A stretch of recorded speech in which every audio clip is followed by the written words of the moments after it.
It was the summer of 1969, and I'd never seen the Smoky Mountains look so alive. My wife, Ann, and our two sons, Dennis and Doug, had made a tradition of camping every June, and this year we chose the secluded beauty of Spence Field. There's something about those towering trees, the way the sunlight filters through the leaves, casting dappled patterns on the ground. It felt safe, familiar, a place for families, a place where you could leave the world behind. Dennis, my youngest, was a spirited kid, always smiling, always curious. With his blonde hair and bright blue eyes, he was a magnet for adventure. That day, he had a mischievous glint in his eye as he played hide-and-seek with his older brother and two other boys we'd met on the trail. The four of them darted around, hiding behind trees and rocks, their laughter blending with the rustling of leaves and distant calls of birds. I was keeping a close watch, my eyes never straying too far from the boys. But all it took was a split second, a brief moment, where I looked away, just long enough to take in the peaceful scenery. When I looked back, Dennis had vanished.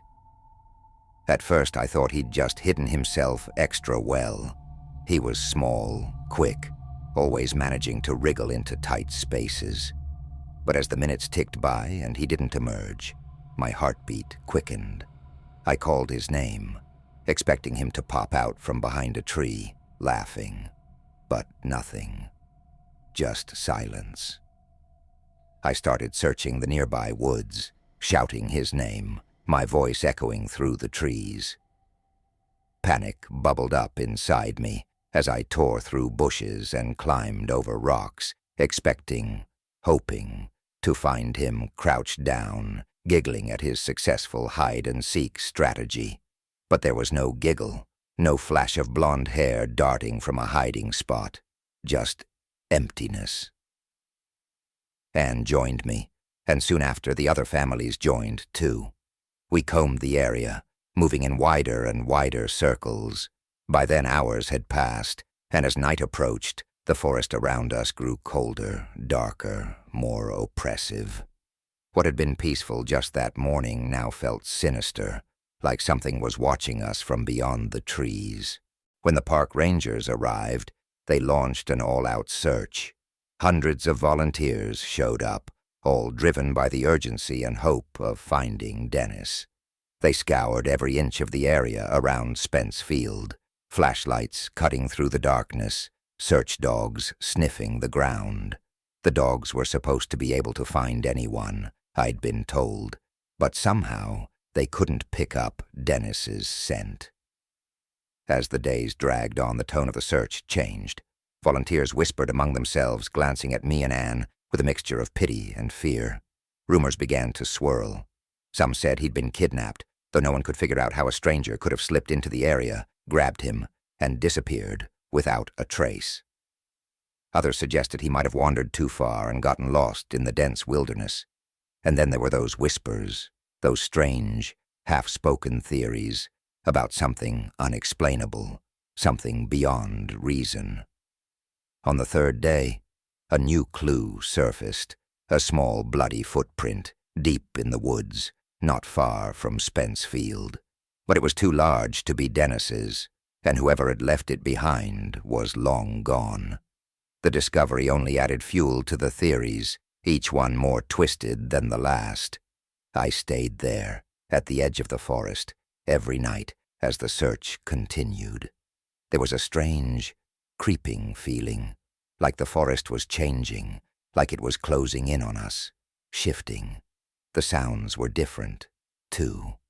At night, the usual hum of insects and the occasional rustle of leaves gave way to something else, a low, droning hum I couldn't place, something that made the hairs on the back of my neck stand up.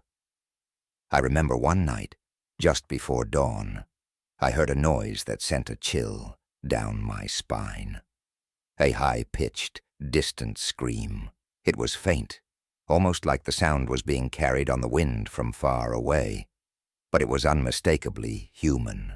I ran toward the sound, hoping against hope that it was Dennis. I shouted his name, my voice cracking as I stumbled through the underbrush. But as I got closer to where I thought the sound had come from, it vanished, replaced by an oppressive silence.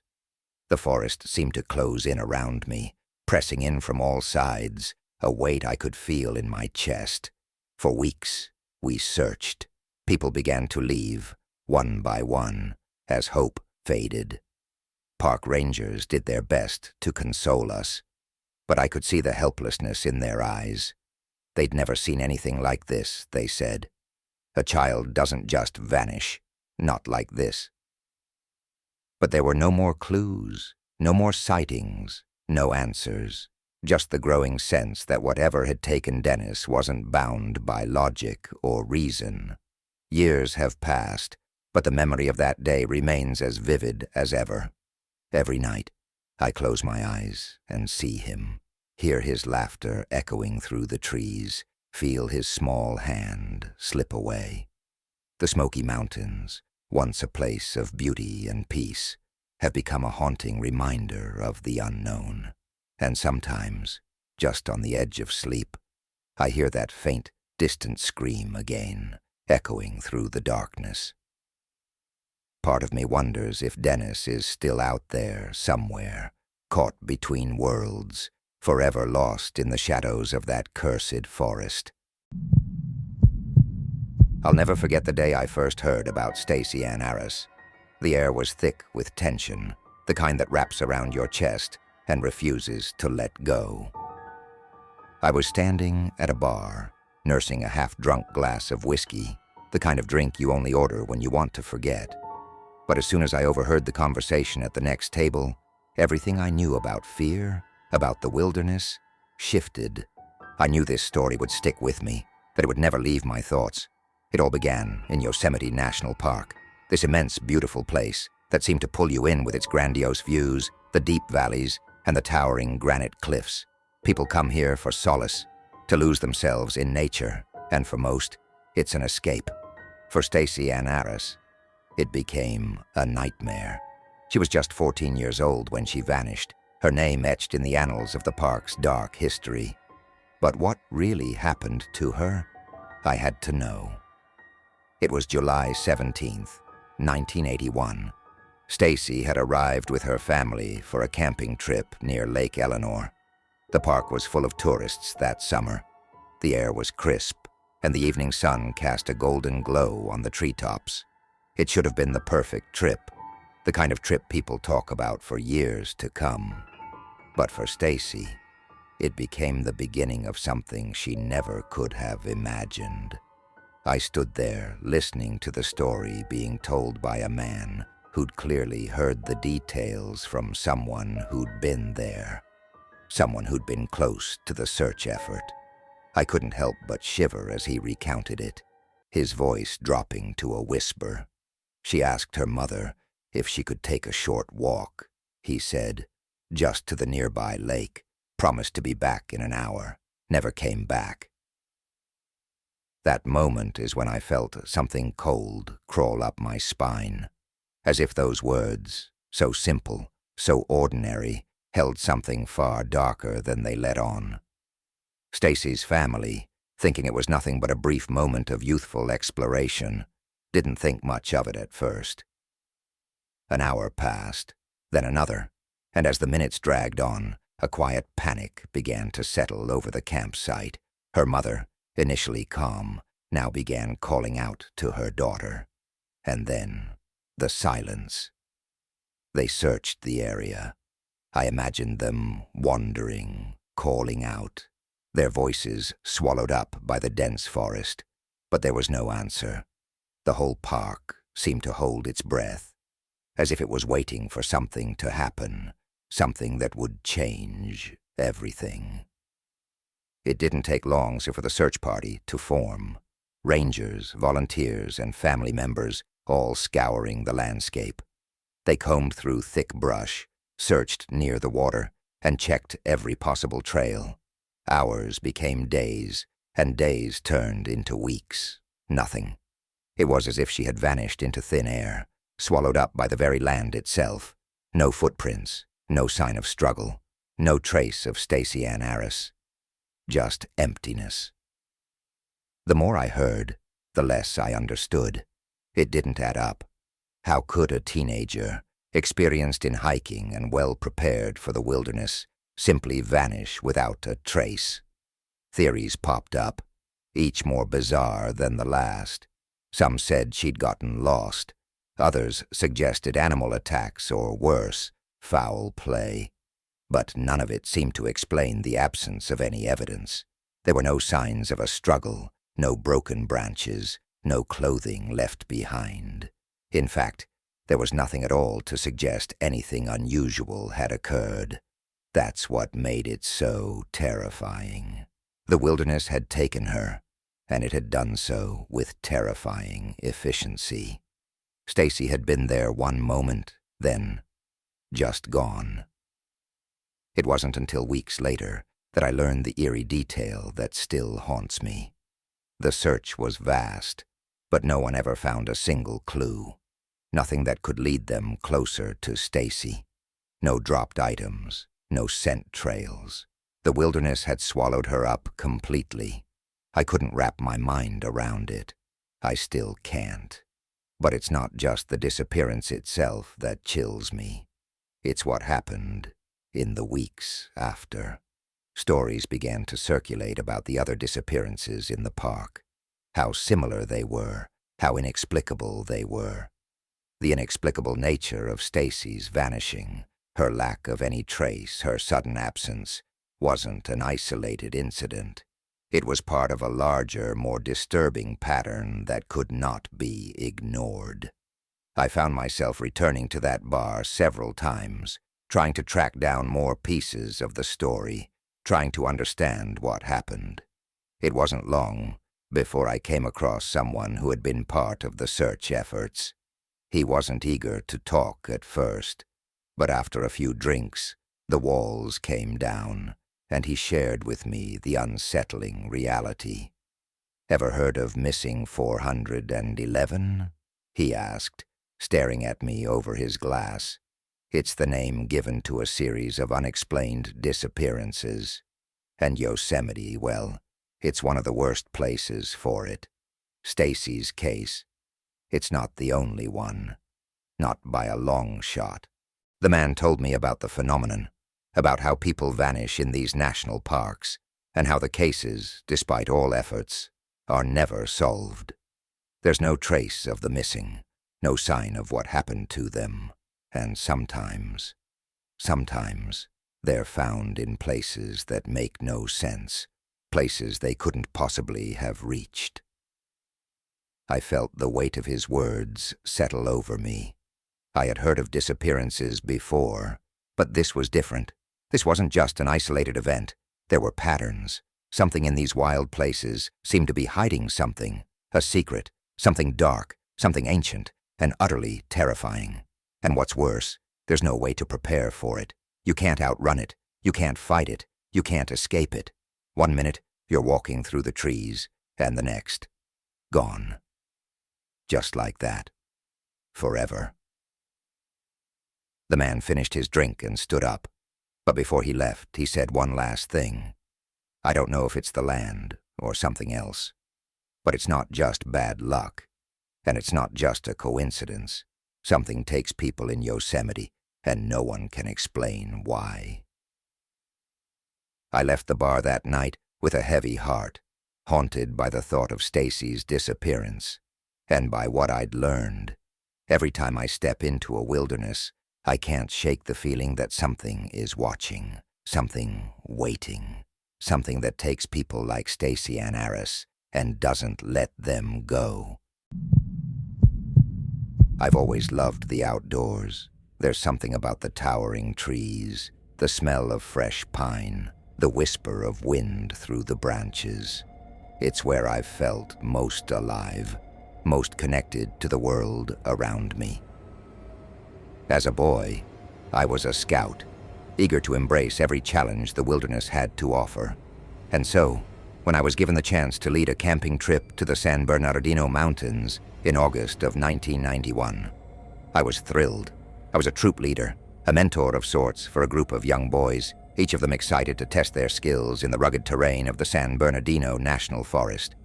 Among them was Jared Negrete, a 12-year-old scout who, despite his age, had the heart of a seasoned adventurer.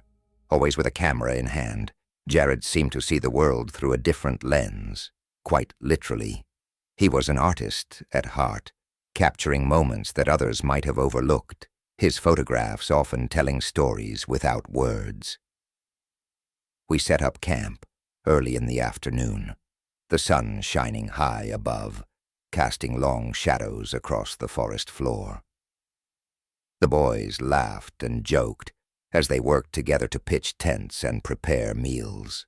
I'd barely had a moment to catch my breath before I noticed Jared, camera slung over his shoulder, exploring the forest, taking in everything with wide-eyed wonder. It was an ideal day, warm, quiet, and full of possibility. But then, the morning came. I woke up to a sense of unease that I couldn't shake. The sun had barely risen, but when I opened my eyes, I noticed Jared's sleeping bag was empty. His belongings, his camera, his gear, even his shoes, were all left behind. It didn't make sense. Jared was never one to wander off without telling anyone. He always kept us informed, always stayed close to the group. But now, there was no sign of him. I called out his name, expecting him to pop out from behind a tree or come running over, laughing about some prank he'd pulled. But no answer came. My heart started to race. I gathered the boys and told them to stay put while I alerted the others. I started shouting for Jared, my voice cracking with anxiety, but the silence of the forest was suffocating. It felt as if the trees themselves were holding their breath, watching, waiting.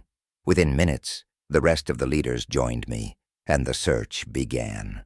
We scoured the campsite and the surrounding area, combing through the underbrush, calling out his name in vain.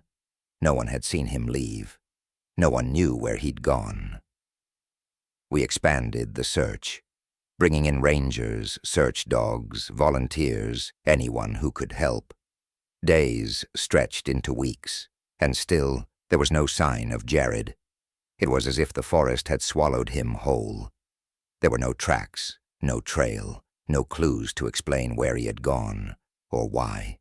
It felt wrong, unnatural even, as if something had deliberately erased his presence. Then, a breakthrough. Jared's camera was found, abandoned near a creek, tucked under a rock as if someone had placed it there deliberately. I'll never forget the way it looked, half buried in dirt, lenses cracked, but the film inside still intact. We rushed to develop the pictures, desperate for any clue, any glimpse of where Jared had gone. The first few photos were just like any other photos you'd expect from a scout. The boys gathered around the campfire, Jared laughing as he snapped shots of his friends, the forest stretching out in every direction, peaceful, serene. But then, things began to change. One photo, in particular, sent a shiver down my spine. It showed Jared standing alone, looking out at the vast, sprawling wilderness. His back was to the camera, his posture stiff and distant. The air around him seemed still, as if time itself had stopped. It was a strange shot. Nothing in the background stood out, just the endless stretch of trees. But there was something about his stance, the way he was staring into the distance, that felt off. Almost like he knew something we didn't. The next photograph made my blood run cold. It was a close-up, almost like a self-portrait, but Jared wasn't smiling. His eyes were wide, almost wild, and in his expression there was a kind of terror that didn't belong in a simple camping trip. He wasn't looking at the camera. He was looking at something, or someone, just out of frame. I couldn't stop staring at it. I didn't want to believe it, but it was undeniable. Jared had been frightened, and he had been alone. What had he seen? What had he been running from? The final photograph was the most disturbing of all. It showed the forest, the trees just like any other photograph taken in that part of the world, until you looked closer. There, in the corner of the shot, was a figure. It wasn't clearly visible, but it was there. A shadow, a shape that didn't belong. Something about it made my stomach turn, and the hairs on the back of my neck stood up. But we couldn't identify it. Was it another person? Was it a trick of the light? Or was it something else? The photographs weren't enough to solve the mystery. Despite the evidence of something deeply unsettling in those images, Jared was never found. We continued to search, expanding into deeper parts of the forest, calling his name, hoping for some sign. But the forest remained silent. Jared had vanished, and with him, the answers. As the days turned to weeks, and the weeks to months, the investigation slowed. No one knew what had happened to Jared. No one had any idea where he had gone. Some said he had wandered off and gotten lost, but that didn't sit right with me. The forest wasn't that big. A boy like Jared, smart and resourceful, wouldn't just disappear without a trace. The more I thought about it, the more I began to wonder if the forest itself had taken him. Maybe it wasn't just the wilderness that had swallowed him, but something else. Something darker. To this day, I don't have answers. Jared's disappearance is a question I'll never stop asking. And every time I step into the woods, I remember that camera, those final photographs, wondering what Jared saw and why he never came back.